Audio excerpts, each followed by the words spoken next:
오늘은 즐겁고 기쁜 마음으로 아버지께 예배를 드리는 날입니다.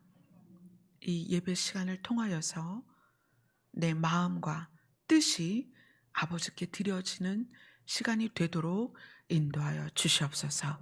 예수님 이름으로 기도드리옵나이다. 아멘. 제가 지난번에 숙제 한번 드렸죠.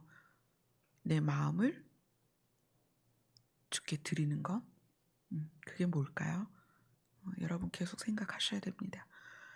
이 시간에는 음, 우리 어제 결혼식을 올린 박기용 형제와 최정윤 자매 그 자리에서 일어나셔서 우리 성도분들께 인사를 해야 돼요. 어제 오셔서 축하해 주셔서 우리 기용 형제와 정윤 자매가 결혼식을 무사히 마쳤고요. 그리고 오늘 예배를 드리고 그리고 신혼여행을 떠나게 될 거예요. 그래서 우리 두 분이 감사한 마음으로 인사를 차려 인사 박수 쳐주세요. 감사합니다. 네, 앉으셔도 돼요. 그리고 이따가 예배 드리고 돌아가실 때에는 우리 정윤자매 어머니께서 어제 결혼식 참석해 주시고 또 교회에서 함께 마음을 해주셔서 감사하다고 떡을 보내주셨어요. 그래서 가실 때 꼭 떡을 한 봉지씩 가져가시면 감사하겠습니다. 말씀 보도록 하겠습니다. 빌립보서 1장 3절로 11절 말씀입니다. 같이 읽겠습니다. 시작.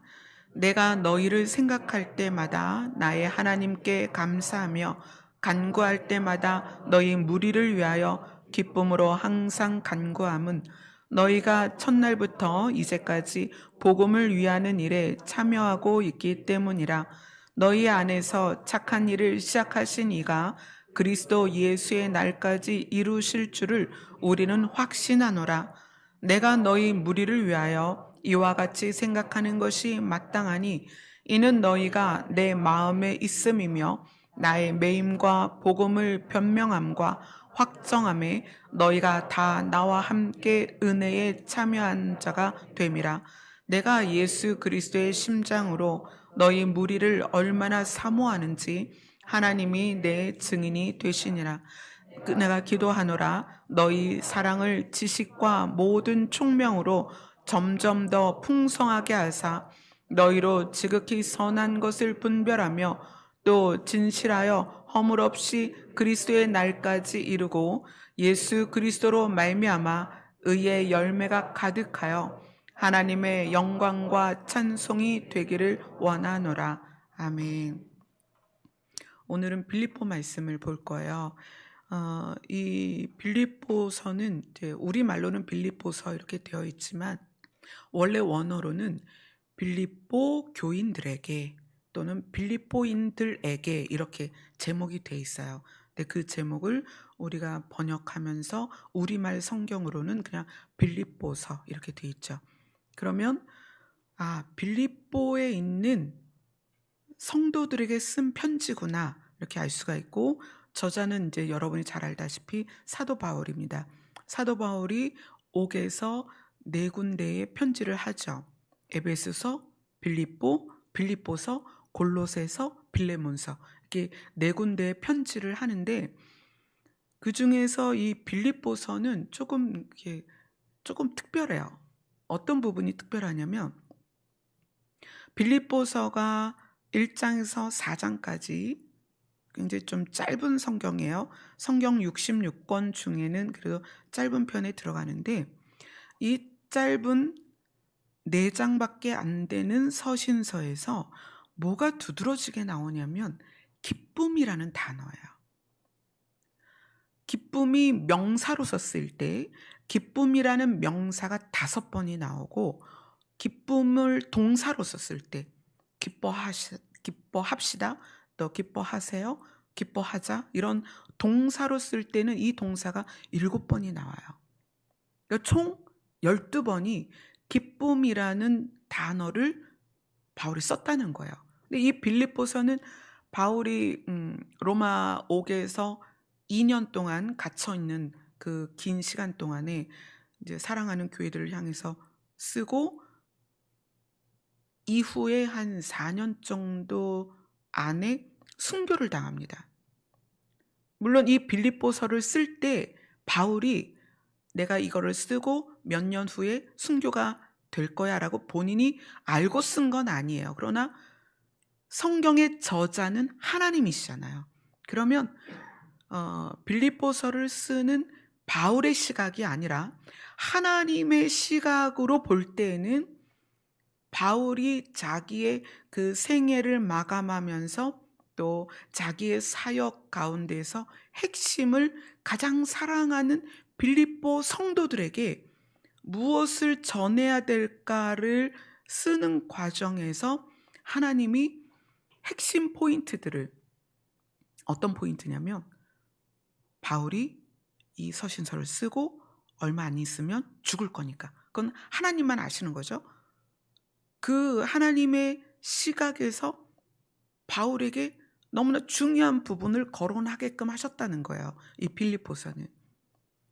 그렇기 때문에 우리 입장에서는 죽음을 앞둔 사도 바울이, 본인은 몰랐지만 죽음을 앞둔 사도 바울이 서신서를 쓰는데 하나님이 개입하셔서 하나님이 하나님의 입장에서 뭔가를 쓰게 하셨다는 거예요. 그렇다면 우리는 예수 그리스도가 언제 오실지 모르는 상황에서 이미 많은 시간이 단축되었고 정말 주의 오심이 우리 눈앞에 있다라고 느껴지는 지금, 그리고 여러분의 각자, 뭐 지금 나이는 다 다르지만, 여러분의 살아온 길이는 다 다르지만 우리는 결국 우리가 세상을 떠날 날을 가까이 가고 있는 거예요.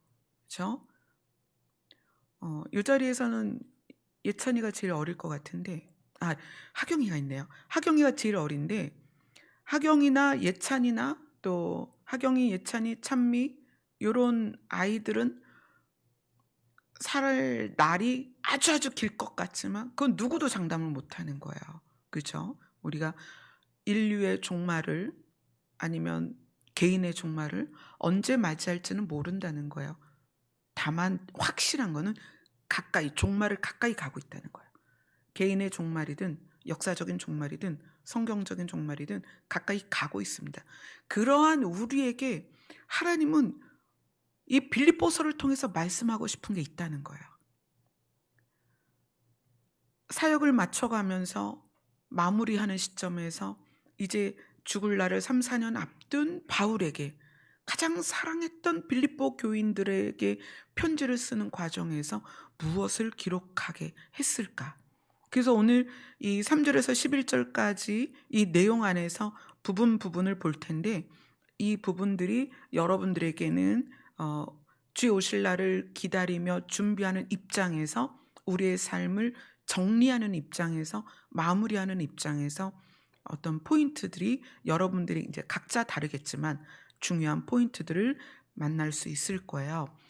바울이 서신서를 시작하면서 자기 빌립보 성도들을 향한 마음을 꺼냅니다. 내가, 그렇죠? 1장 3절을 그렇게 시작해요. 내가, 누구냐면 바울이 너희를 생각할 때마다, 빌립보 성도들을 생각할 때마다 나의 하나님께 감사하며. 바울이 요 한 구절에서 바울 자기 자신과 그 다음에 성도와 하나님을 등장시켰어요. 바울과 성도와 하나님을. 그런데 이 세 관계 안에서 핵심의 감정이 뭐냐면 감사라는 거예요.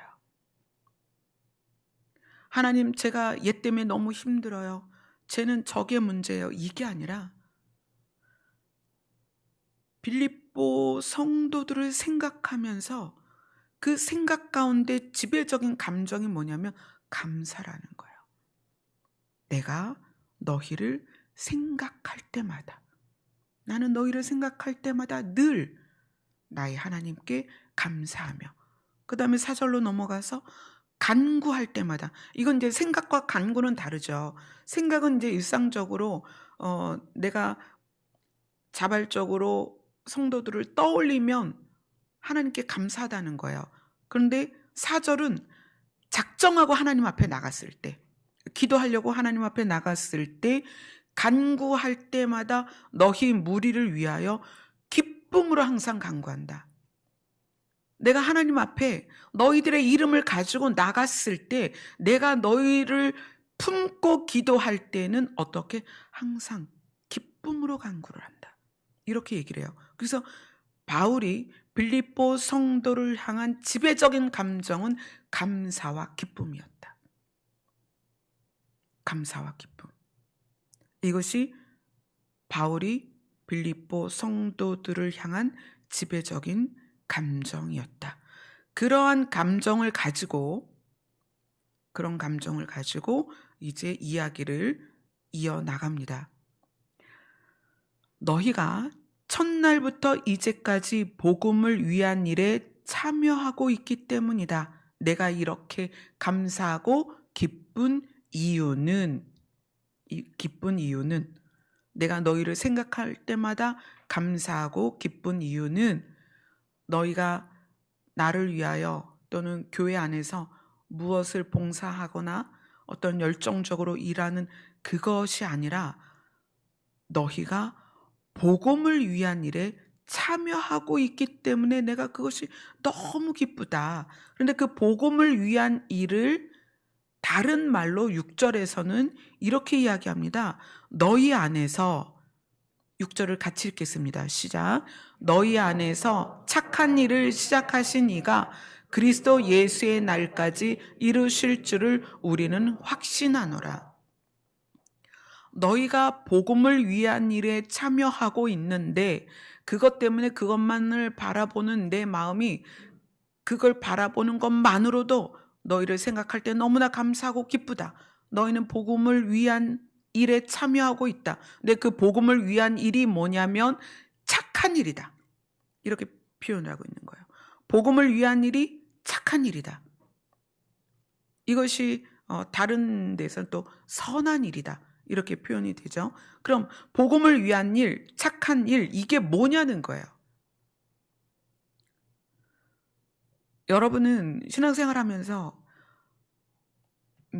그 일, 주의 일, 이것에 대해서 도전이 많이 됐었을 거예요. 주의 일을 해야 되고 주의 일에 충성돼야 되고 나는 무슨 일을 해야 되고 나는 주를 위하여 어떤 일을 해야 되고 이런 부분들이, 이거는 실제니까, 실제적으로 내가 참여해야 되는 일이니까 중요한 부분이죠. 이건 바울 입장에서는 이 빌립보 성도들에게 복음을 위한 일, 착한 일, 이거를 어떤 부분을 그렇게 표현을 했을까? 자, 빌립보서 2장으로 갑니다. 빌립보서 2장 12절부터 13절까지입니다. 14절까지 읽겠습니다. 시작. 그러므로 나의 사랑하는 자들아, 너희가 나 있을 때뿐 아니라 더욱 지금 나 없을 때에도 항상 복종하여 두렵고 떨림으로 너희 구원을 이루라.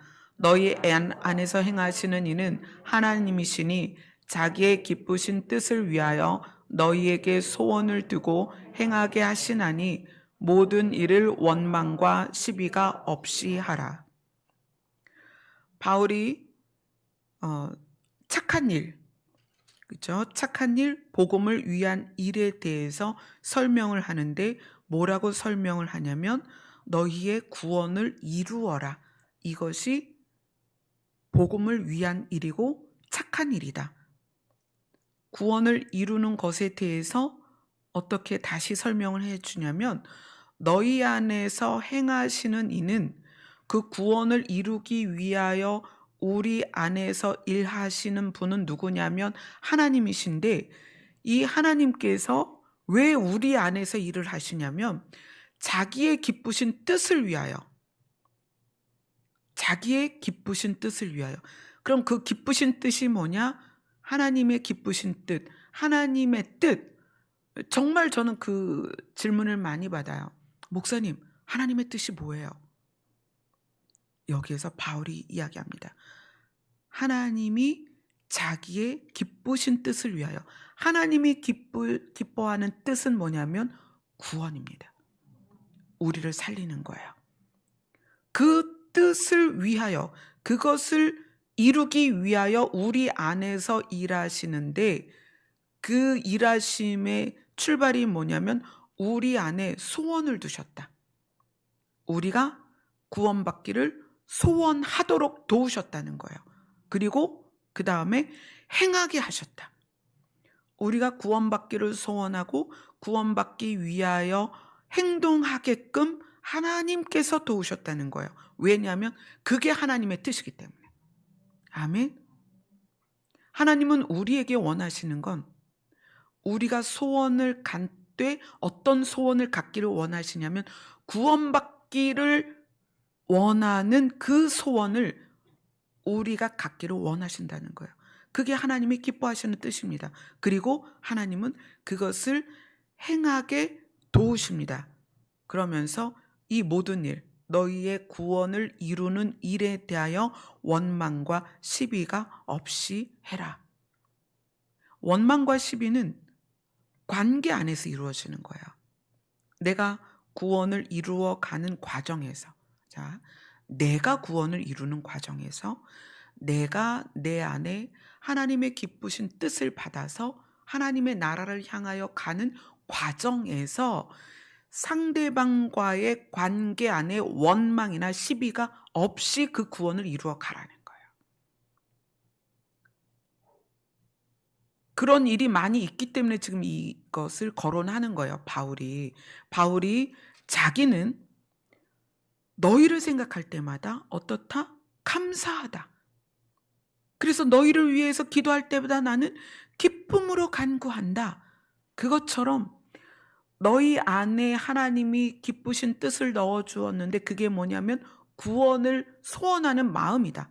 그리고 그 구원을 소원하는 마음으로써 구원을 이루어가는 실제적인 삶 가운데 관계 안에서 원망과 시비가 없이 구원을 이루어 가라는 거예요.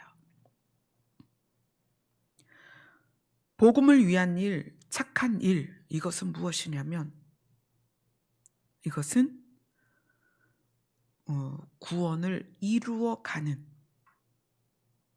나와 하나님과의 관계된 일이라는 거예요. 구원을 이루는 건 하나님과 나와의 관계 안에서 형성됩니다. 왜냐하면 우리는 어떤 교육이나 또 어떤 훈련을 통해서 내가 만들어지는 것을 되게 좋아해요. 그리고 만들어졌을 때 만들어진 모습이 나라고 생각을 해요. 그러나 성경은 그것을 이렇게 표현합니다. 자, 6절을 빌립보서 1장 6절을 다시 읽겠습니다. 시작. 너희 안에서 착한 일을 시작하신 이가 그리스도 예수의 날까지 이루실 줄을 우리는 확신하노라. 우리 안에 착한 일을 시작하셨다. 아까 빌립보서 2장에서는 소원을 두셨다. 누가? 하나님께서 우리에게 소원을 두셨다. 그리고 그것을 누가 이루시냐면 시작하신 이가 이루신다. 여러분 그거 기억하셔야 됩니다. 시작하신 이가 이루신다. 군인은 여기 군대 다녀오신 분도 있고 또 군 복무 중인 분도 있을 것이고, 그렇죠? 군대를 가야 될 사람도 있을 것이고, 군인이 군대에 가서 훈련을 통해서 군의 모습을 만들어 가요. 또 외형적으로도 머리를 깎고 군복을 입고 무기를 들고 이런 모습으로 다 누가 봐도 이렇게 지나가는 거 보면 군인이네 알 수 있어요. 그러나 진짜 군인은 마음 안에서 전투를 벌여야 하는 상황에서 그 전투에 임하는 자세, 정신력이 있어야 진짜 군인인데요. 총도 들고 있고 모도 쓰고 있고 군복도 입고 있지만 실제적인 전투가 일어났을 때 숨거나 뒤로 물러나면 이거는 진짜 군인이 아닙니다. 진짜 군인은 마음의 힘에서 나오는 거예요. 마음의 힘. 근데 그 마음의 힘이 여기서 보면은 너희 안에 소원을 넣어주신 이가 이루어 가실 거다. 이렇게 이야기를 해요. 자, 이것에 대해서 이제 설명이 8절에서 나옵니다. 8절을 같이 읽겠습니다. 자, 내가 예수 그리스도의 심장으로 너희 무리를 얼마나 사모하는지 하나님이 내 증인이시니라. 내가 바울이 예수 그리스도의 심장으로 너희 무리를 얼마나 사모하는지 하나님이 내 증인이시니라. 만약에 바울 자신의 지식과 경험으로 성도를 본다면 부족한 게 얼마나 많겠어요. 바울은 가말리엘의 제자로서 그 지식과 학식이 일반인을 능가하는 사람이었어요. 바울이 가지고 있는 율법에 대한 지식, 그래서 바울 자신은 그 율법을 완벽하게 지키던 사람이었습니다. 그래서 예수에 대하여 또 예수를 믿는 자들에 대하여 죽여야 된다고 아예 머리로 생각했던 사람이고요. 그들을 고발하고 죽이러 다녔던 사람이에요. 근데 그러한 바울이 빌립보 성도를 볼 때에는 이 빌립보 성도들이 이방인으로서 하나님을 믿는 과정 안에서 바울의 율법적인 어떤 기준치로 볼 때에는 얼마나 못마땅하고 부족한 게 많았겠어요. 그럼에도 불구하고 바울이 그들을 볼 때 어떠했다? 감사했다. 그들을 위하여 기도할 때 나는 기쁨으로 기도한다. 그 원인이 뭐냐는 거예요. 그렇게 할 수 있었던 원인. 그게 뭐냐면 예수 그리스도의 심장이라는 거예요. 내가 내 기준으로 너희를 보는 것이 아니다. 내가 내 경험으로 너희를 보는 것이 아니다. 나는 예수 그리스도의 심장으로 너희를 본다. 그래서 그 예수 그리스도의 심장으로 너희를 보니까 내가 너희를 얼마나 사랑하는지,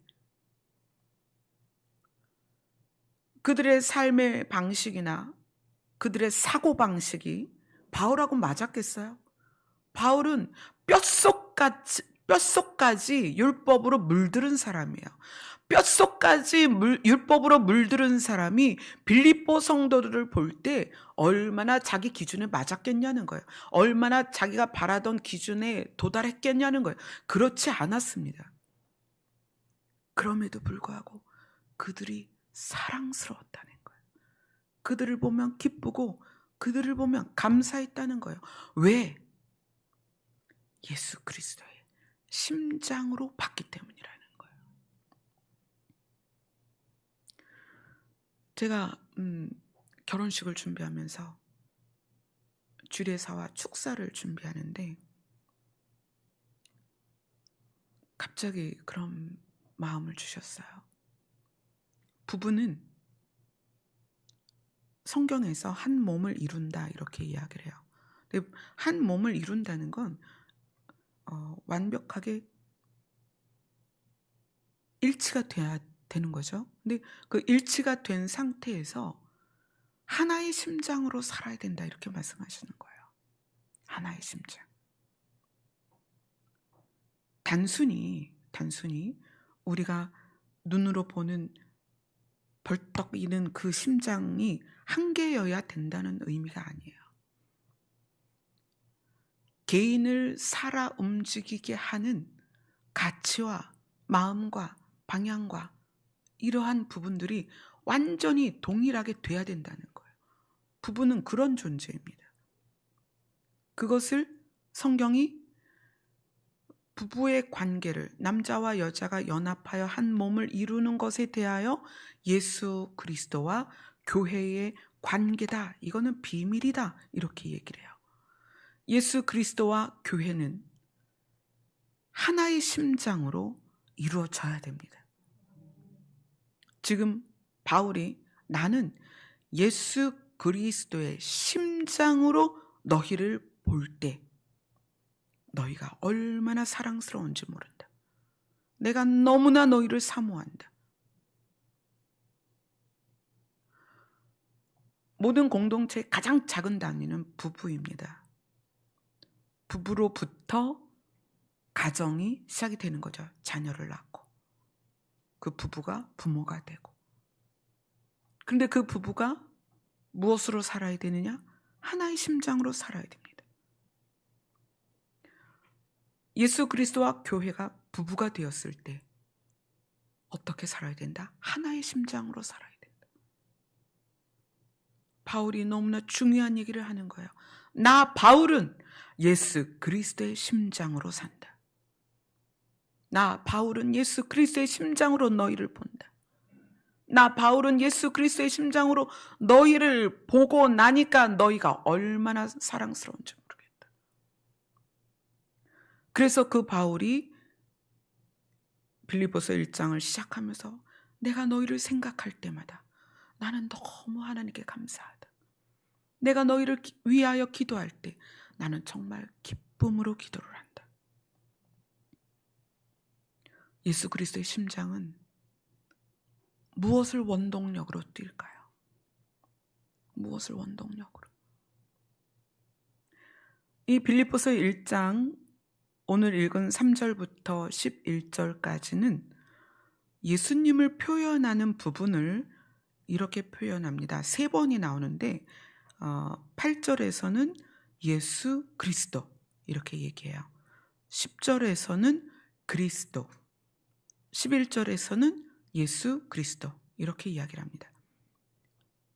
예수님을 표현하는 다른 말들이 있죠. 뭐 인자라는 말도 있고 그냥 단순히 예수 이렇게 표현한 부분도 있죠. 그런데 빌립보서는 예수 그리스도라고 표현을 해요. 왜 예수 그리스도라고 표현했는가? 왜 그리스도라는 말이 이 짧은 3절에서 11절까지 3번이나 나왔는가? 바울이 말하고 싶은 것은 예수님이 메시아의 역할을 감당하는 부분을 이야기를 하고 싶은 거예요. 그리스도라는 것은 기름 부음 받은 자, 구약에서 계시된 메시아의 역할을 한 분이다. 예수는 물론 사람으로서 사람의 여자의 몸에서 태어났지만 내가 너희들이 볼 때도 사람이지만 이분은 그리스도다. 그리스도. 이 그리스도는 뭐냐? 우리가 모세오경을 통해서 배웠던 성경에 있는 하나님이 장차 이스라엘을 위하여 보내실 메시아라는 거예요. 그래서 바울은 예수님을 나고 자라는 사람의 예수보다는 메시아의 포커스를 맞추기 위해서 예수 그리스도라고 쓰는 거예요. 예수 그리스도, 그리스도, 예수 그리스도. 그럼 그 메시아의 역할이 어떻게 될 수 있었느냐? 왜 죄 없는 분이 사람의 죄를 위하여 십자가에 못 박힐 수 있었느냐? 그 원동력이 뭐냐? 그리스도의 심장을 뛰게 한 원동력은 우리를 사랑하는 그 사랑이라는 거예요. 우리를 기뻐하는 그 마음이라는 거예요. 우리를 예수님께 주신 하나님께 감사하면서 아버지가 나에게 주신 사람을 내가 한 영혼도 잃지 않기를 원합니다. 하나님이 그들을 기뻐한 것처럼 나도 그들을 기뻐합니다. 하나님이 그들을 사랑하신 것처럼 나도 그들을 사랑합니다. 그래서 내가 메시아가 될 수 있습니다. 내가 그리스도로서의 사명을 감당합니다. 예수 그리스도의 심장의 원동력, 예수 그리스도의 심장이 뛸 수 있는 원동력은 바로 우리를 기뻐하고 우리를 사랑하는 그 마음이라는 거예요. 그래서 바울이 그 예수 그리스도의 심장으로 너희를 보니까 너희가 얼마나 사랑스러운지 모르겠다. 그래서 내가 너희를 기뻐하고 너희를 주신 하나님께 감사한다. 그런 고백이 있는 거예요. 이것이 왜 중요하냐? 바울의 인생의 종말을 앞둔 시점에서 바울이 성도들을 향한 그 마음, 그것이 결국 예수님이 말씀하신 예수님의 새 계명을 이루는 삶이었다는 거예요. 율법은 죄를 깨닫고 죄를 깨달아서 그 죄의 결과인 사망을 두려워하게 합니다. 그리고 죄를 깨닫고 그 죄의 결과인 사망이 두려워서 율법을 지키게 해요. 그런데 그 율법을 지키는 것이 몸으로는 지키는데 마음이 변하지 않았다는 거예요. 그래서 하나님께서 성경이 그렇게 얘기하죠. 첫 번째 것이 성공을 했다면 두 번째 것이 나올 필요가 없었는데 첫 번째 것으로 되지 않았기 때문에 두 번째 것이 나온 것이다. 첫 번째 약속으로 너희들을 구원할 수 없었기 때문에 내가 두 번째 약속을 주는 거다. 그래서 구약과 신약이 나뉘는 거예요. 그래서 바울이 자기의 넘치는 지식으로 성도들을 혼내고 성도들을 나무랄 수 있지만 바울은 그 넘치는 지식을 가지고 처음에 성도를 대할 때도 있었습니다. 그러나 시간이 지나서 바울이 죽음을 앞둔 마지막 사역에서는 그렇지 않았다는 거예요. 바울이 그리스도의 심장으로 성도들을 대했다는 거예요. 그리스도의 심장으로 성도들을 보기 시작했다는 거예요. 그리스도의 심장으로 성도들을 보니까 그것이 너무나 감사하고 너무나 기뻤다는 거예요. 왜냐하면 그들 하나하나를 하나님께서 하나님의 기쁘신 소원을 넣어주셔서 그들의 구원을 이루어 가실 것에 대한 소망이 바울에게 있었다는 거예요. 우리가 우리의 마지막이 언제 올지 모릅니다. 이거는 인류의 마지막, 성경의 역사적인 마지막, 개인의 마지막이 언제 올지 몰라요. 우리가 나이가 들어갈수록 신앙의 연륜이 높아갈수록 주의 오심이 가까이 올수록 우리의 상태가 어때야 되냐면 내가 예수 그리스도의 심장으로 살아야 된다는 거예요. 이제 우리는 우리 공동체 모두가 또 여러분이 속해 있는 가정이 다 예수 그리스도의 심장으로 동일화가 돼야 됩니다. 하나가 돼야 돼요. 연합이 돼야 돼요. 개인이 각자의 기준으로 타인을 보면 마음에 드는 게 뭐가 있겠어요? 이 마음이라는 게 내 경험과 내 지식에서 만들어졌거든요. 그럼 내 마음으로 타인을 보면 만족할 만한 사람이 누가 있겠어요? 여러분이 저를 봐도 그래요. 여러분이 저보다 많이 배우셨고 여러분이 저보다 많은 경험을 하셨고 여러분이 저보다 더 큰 교회를 다니셨고 저는 그렇게 큰 교회를 다녀본 적이 없어요.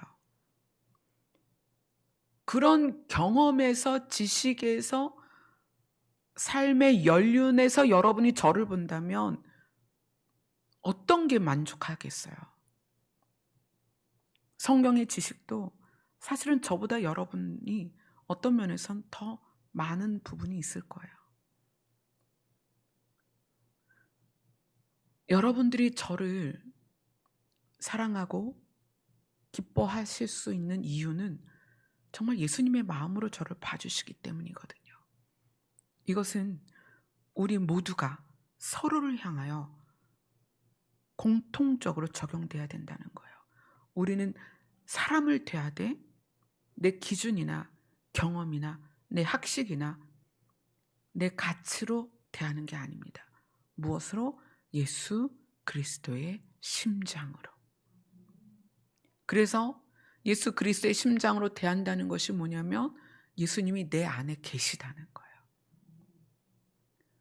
너희가 내 안에, 내가 너희 안에 있기를 원한다. 그게 예수님의 소원이었습니다. 아버지가 내 안에 계시고 내가 아버지 안에 있다. 그것처럼 너희가 내 안에 있고 내가 너희 안에 있었으면 좋겠다. 이 연합이 무엇으로 이루어지냐면 예수 그리스도의 심장으로 우리가 동일화되는 거예요. 그럼 예수 그리스도의 심장으로 동일화된 것이 어떻게 삶에서 드러나는가? 그것이 9절부터 나옵니다. 9절부터 11절까지 같이 읽겠습니다. 시작.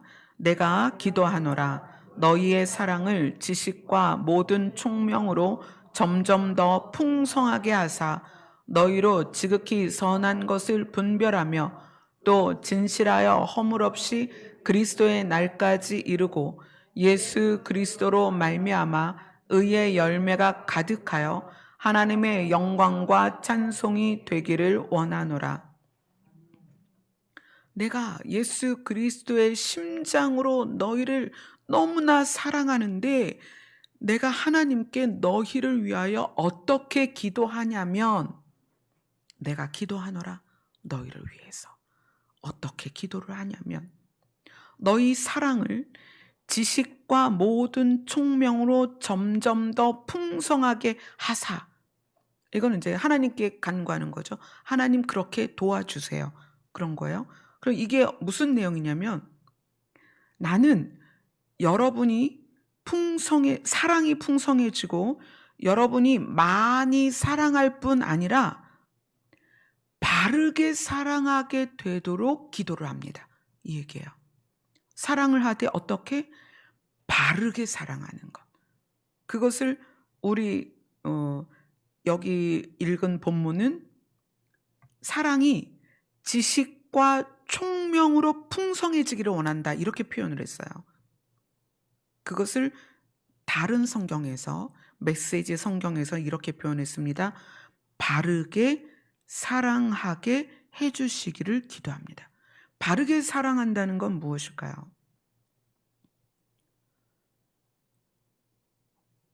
일반적인 사랑은 감정적인 사랑이에요. 누구를 만나서 대화를 하다 보니까 코드가 맞아. 그래서 이 사람이 되게 편해. 또 어떤 사람이랑 대화하다 보니까 이 사람이 나에게 굉장히 호의적이야. 그래서 이 사람을 만나는 게 즐거워. 자, 뭐에 집중돼 있어요? 감정적이라는 거예요. 또 이 사람을 만나니까 굉장히 유머 감각이 뛰어나. 그래서 이야기하다 보니까 너무 즐거워. 그러니까 이 사람을 자꾸 만나게 돼. 지금 뭐에 가고 있어요? 감정적인 만남으로 가고 있다는 거예요. 우리의 사랑은 여러분의 심장에서 시작하는 사랑은 저의 심장에서 시작하는 사랑은 감정적이라는 거예요. 감정적인 사랑은요, 편협하고 내가 낳은 자식도 편애할 수밖에 없다는 거예요. 감정적인 사랑은. 그래서 바울이 하나님께 기도하기를 내가 너희를 위하여 기도하노라. 너희의 사랑이 지식과 총명으로 더해져야만 한다. 그래야 풍성한 사랑이 될 수 있다.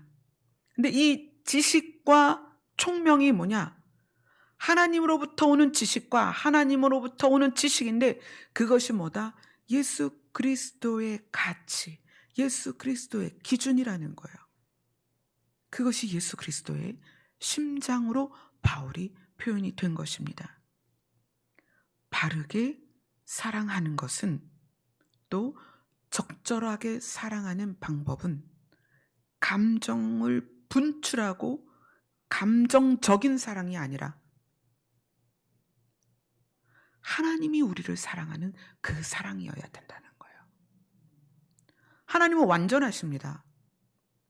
이 완전함은 여러분은 상상도 할 수 없어요. 왜 상상을 할 수 없느냐? 우리는 완전해 본 적이 없습니다.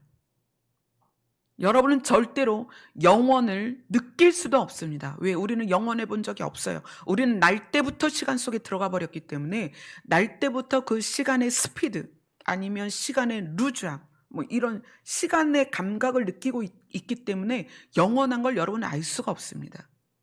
아주 가끔 특별한 경우에 그 영혼을 경험할 수는 있어요.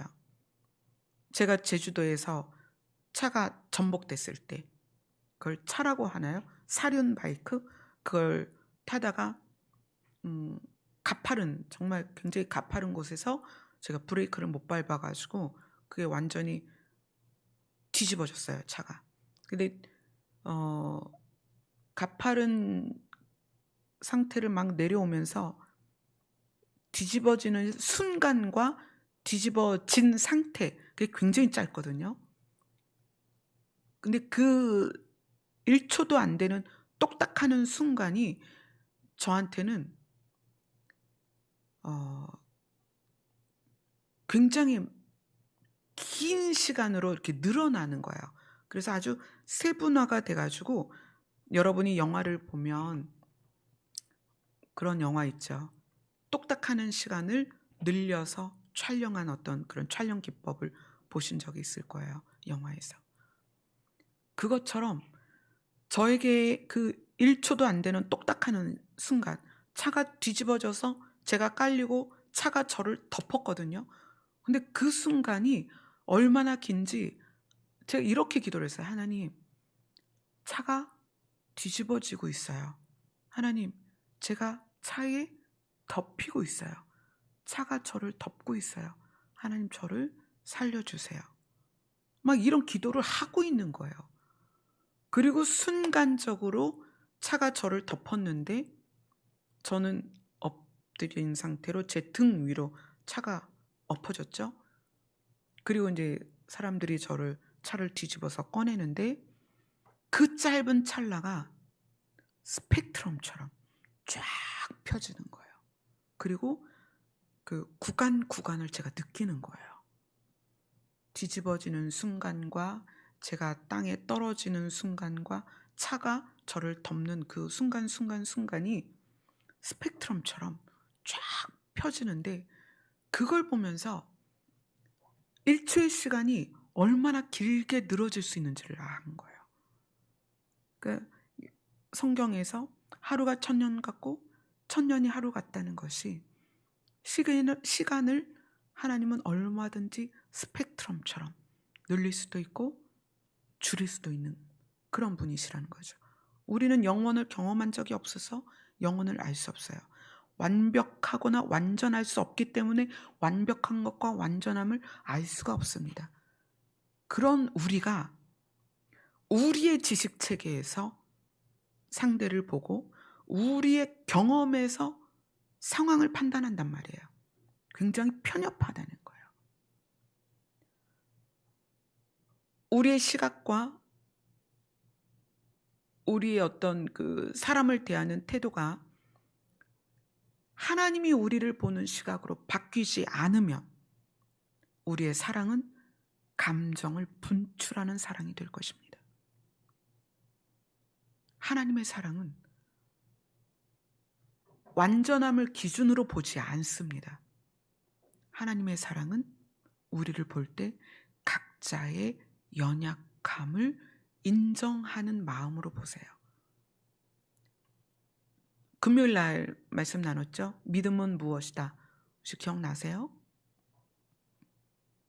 금요일 날 나눈 말씀이에요. 믿음은 은혜에 기대는 것이다.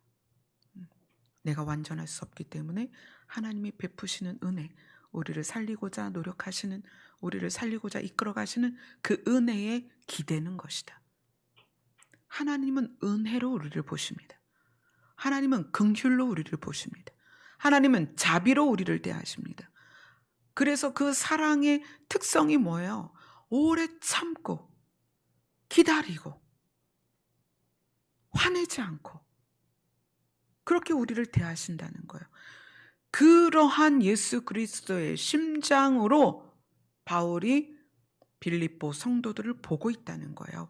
빌립보 성도들이 너무 잘해서, 정말 완벽하게 모든 일을 잘해서 바울이 기뻐한다는 게 아닙니다. 하나님의 시각으로 보기 때문에, 예수님의 시각으로 보기 때문에 그렇다는 거예요.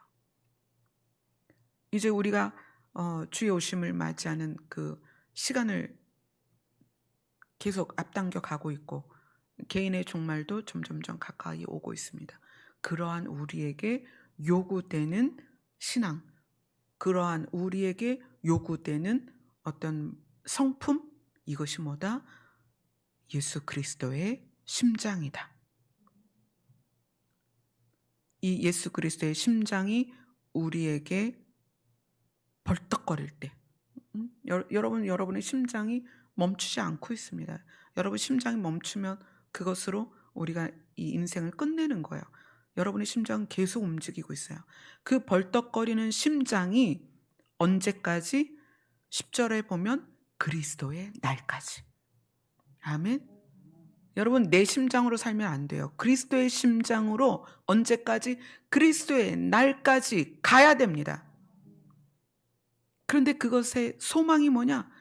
예수 그리스도로 말미암아. 11절에 보면 이렇게 시작해요. 예수 그리스도로 말미암아. 예수 그리스도께서 도우실 거라는 거예요. 그렇게 되도록. 아멘. 우리 신앙생활은 하나님의 사랑을 알아가는 거예요. 하나님이 우리를 얼마나 사랑하시는지. 그 다음에 그 하나님의 사랑에 내 연약함을 가지고 가서 기대는 거예요. 하나님, 제가 이래요. 전 때로는 이렇게 실패도 하고요. 또 끊어내지 못한 잘못도 있고요. 제가 그러지 않으려고 하는데 자꾸 불쑥불쑥 옛 모습이 나오고요. 또 그러지 않으려고 하는데 육신의 모습이 또 나오고요. 정말 죄송해요. 바울처럼 날마다 십자가에 저를 못 박으려고 하는데 여전히 살아서 꿈틀거려요. 그러니까 하나님 앞에서 자기의 연약함을 가지고 가서 그 은혜에 기대는 거예요. 저는 이렇지만 하나님 도와주세요. 그러면 하나님께서 그래, 내가 너를 도와줄게. 그렇게 다가오십니다. 그랬을 때 그리스도의 심장으로 산다는 것은 그 하나님의 마음으로 이제 내가 타인들을 대하는 거예요. 내가 은혜를 받았고 그 자비하심 가운데 인도하심을 받고 있는 상태이기 때문에 우리를 대하시는 그 하나님의 마음으로 타인을 대해야 된다는 거예요. 언제까지? 그리스도의 날까지. 아멘. 이것이 신앙의 성장이고 이것이 믿음의 성장이고 이것이 성숙함입니다. 그런데 이것이 우리 힘으로 잘 안 되니까 내 기준이 나올 때마다, 내 지식이 나올 때마다, 내 경험이 나올 때마다 그것을 주장하려다가 여러분 그거 접으셔야 됩니다. 주장하지 말고 하나님께 가셔야 돼요. 하나님, 제가 주장할 뻔했어요. 하나님의 마음으로, 하나님의 심장으로, 하나님의 성품으로 살게 하여 주시옵소서. 그렇게 할 때 여러분의 가정이 그리스도의 계절이 되는 거예요. 아멘. 여러분의 가정이 노아의 방주가 되는 거예요. 여러분의 교회가, 여러분이 몸담고 있는 그 부분이 그렇게 변해갈 것입니다. 아멘. 기도하겠습니다.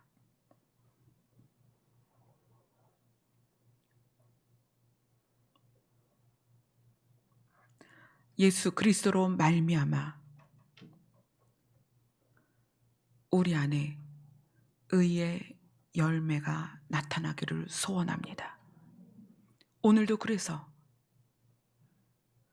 육으로 물든 우리가 예수 그리스도의 심장으로 살기 위해서 주님 앞에 나왔습니다. 도와주시옵소서. 주님의 성품으로 살 수 있도록 도와주시옵소서. 예수님 이름으로 기도드리옵나이다. 아멘. 우리를 사랑의 눈으로 바라보시는 아버지의 사랑을 신뢰하며 찬송하겠습니다.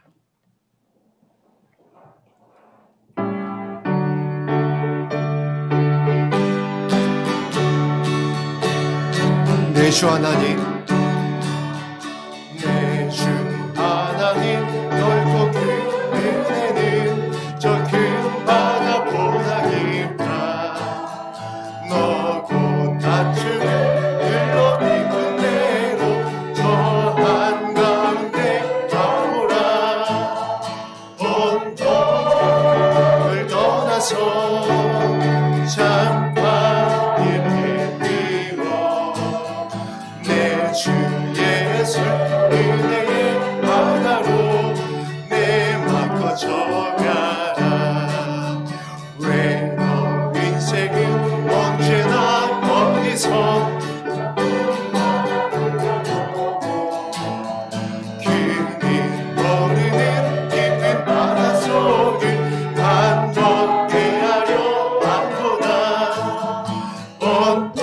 언덕을 떠나서 장파에 내미워 내 주 예수 은혜의 바다로 내가 거쳐가 아멘.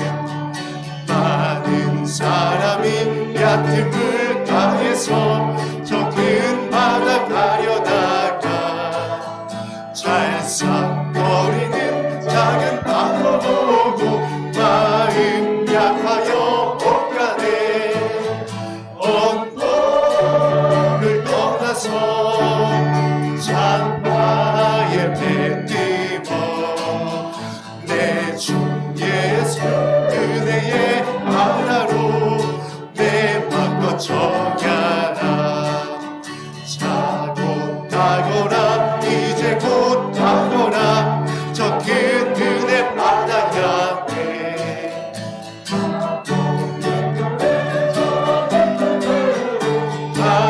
파란만만한 바다 언덕을 떠나서 장파에 뱉으며 내 주 예수 은혜의 바다로 내 맘. 다시 한번 내 주 하나님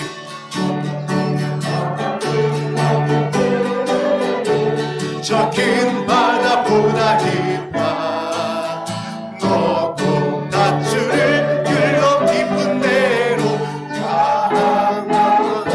가보라.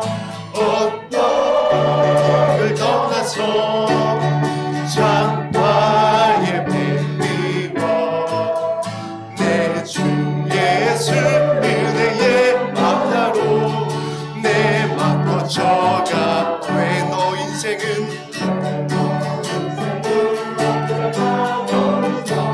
저 큰 바다 물결 보고 그림 모르는 깊은 바다 속을 한몫해 하려 한도다.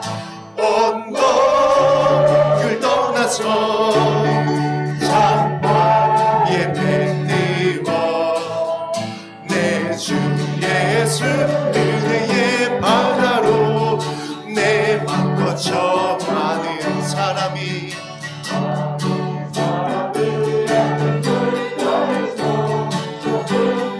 찰싹거리는 작은 파도 보고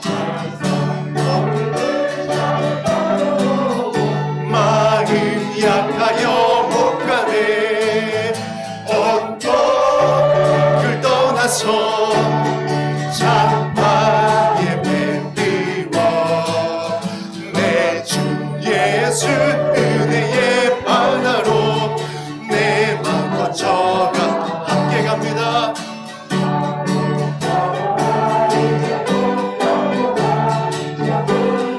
아버지의 은혜의 불로 갑니다.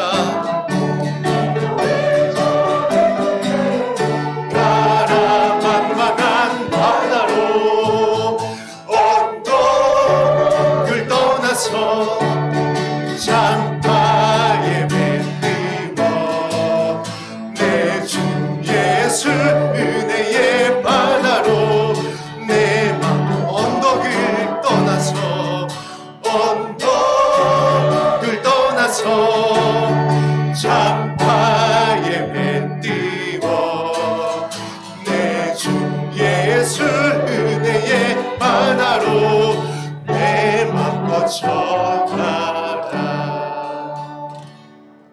아멘. 한 가지 부탁의 말씀을 드리겠습니다. 성경 66권은 모두 우리 자신에게 주신 말씀이에요. 각자가 성경 말씀을 읽을 때나 또는 들을 때나 경험할 때 자기 자신에게 적용하는 것입니다. 제 자신이 성경을 저에게 적용하기 때문에 제가 눈물로 설교를 하는 거예요. 제가 연약하고 부족하기 때문에. 만약에 성경을 여러분에게 적용하려고 설교를 한다면 저는 여러분을 혼내고 책망하고 소리 지르고 화를 낼 거예요. 혹시라도 이런 경우가 있어요. 저하고 대화를 하고 통화를 했는데 그 주의 설교 말씀이 그것과 연결되는 경우가 있을 거예요. 또 여러분들이 그동안 신앙생활 하면서 그런 경험들이 있을 거예요. 그래서 그렇게 생각이 되죠.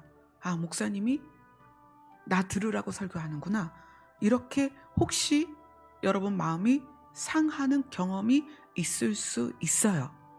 그쵸? 자, 첫 번째, 저를 포함한 목사님들은 대부분 어떤 개인을 목적으로 설교하지 않습니다. 이 자리는 굉장히 두려운 자리예요. 설교를 들고 설 때에는 저에게 적용되지 않으면 설 수가 없습니다. 그걸 여러분들이 이해를 해주셨으면 좋겠어요. 그리고 두 번째, 어떤 설교가 마음에 들어왔는데 너무 나를 찌르고 아프다. 여러분, 그러면 그 말씀에 내가 순종돼야 되는 거예요. 왜 설교를 그렇게 하냐, 그게 아니라 그 말씀에 무릎을 꿇어야 되는 거예요. 성경 말씀은 어느 부분은 나에게, 어느 부분은 저 사람에게가 아닙니다. 성경 66권은 다 나 자신에게 적용해야 되는 말씀입니다. 그리고 저는 누구를 향하여 의도적으로 설교하지 않습니다. 그건 너무나 두려운 일입니다. 또 설교가 그렇게 즉흥적으로 갑자기 만들어지는 게 아닙니다. 이미 5월, 6월 한 달 지금 빌립보서를 시작하면서 다 믿음에 대해서 지금 연결되어 가고 있어요. 그래서 혹시라도 여러분 중에 목사님이 나 들으라고 설교한다는 느낌이 있으시거든. 그것이, 그 말씀이 반드시 나에게 적용돼야 되는 말씀이구나. 그렇게 마음을 부드럽게 하셨으면 좋겠습니다. 아멘. 모든 말씀은 나에게 하는 말씀이다. 아멘. 믿음은 예수 그리스도의 심장으로 사는 것입니다. 왜 예수 그리스도의 심장이냐? 예수님은 죄가 없지만 우리 인류의 죄를 자기 죄로 적용시켜서 십자가를 지신 거예요. 그게 예수 그리스도의 심장입니다. 아멘. 아멘. 그래서 여러분들이 예수 그리스도의 심장으로 살 때 타인을 향한 보는 시각과 마음이 달라질 것입니다. 아멘. 주님, 우리를 도와주시옵소서. 예수 그리스도의 심장으로 살 수 있게 도와주시옵소서. 기도하는 시간 되도록 하겠습니다. 기도하겠습니다.